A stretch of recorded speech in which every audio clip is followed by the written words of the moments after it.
Hello दोस्तों। आज हम सर्वेश्वर दयाल सक्सेना जी की एक कविता पर चर्चा करेंगे।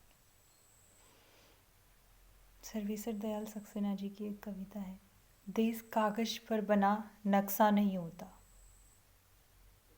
इस कविता के माध्यम से वो देश की परिभाषा देना चाह रहे हैं कि देश होता क्या है। आइए हम समझते हैं।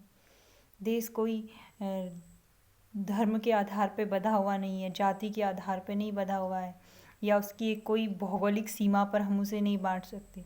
एक्चुअल में देश होता क्या है? यदि तुम्हारे घर के एक कमरे में आग लगी हो तो क्या तुम दूसरे कमरे में सो सकते हो? यदि तुम्हारे घर के एक कमरे में लाशें सड़ रही हो तो क्या तुम दूसरे कमरे में प्रार्थना कर सकते हो? यदि हाँ, तो मुझे तुमसे कुछ नहीं कहना है। देश कागज पर बना नक्शा नहीं होता है कि एक हिस्से के फट जाने से बाकी हिस्से उसी तरह साबुत बने रहें और नदियाँ, पर्वत, शहर, गांव वैसे ही अपनी अपनी जगह दिखें, अनमने रहें। यदि तुम यह नहीं मानते तो मुझे तुम्हारे साथ नहीं रहना है।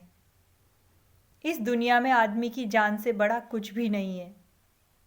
न ईश्वर, न ज्ञान, न चुनाव। कागज पर लिखी कोई भी इबारत फाड़ी जा सकती है और जमीन की 7 परतों के भीतर गाड़ी जा सकती है।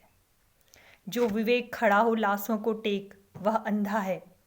जो शासन चल रहा हो बंदूक की नली से, वो सचमुच हत्यारों का धंधा है। यदि तुम यह नहीं मानते तो मुझे एक क्षण भी तुम्हें नहीं सहना है।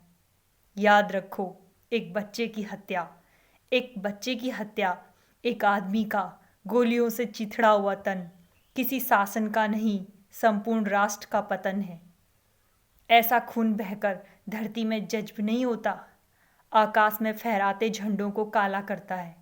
जिस धरती पर फौजी बूटों के निशान हो और उन पर लाशें गिर रही हो, वह धरती यदि तुम्हारे खून में आग बनकर नहीं दौड़ती तो समझ लो तुम बंजर हो गए हो।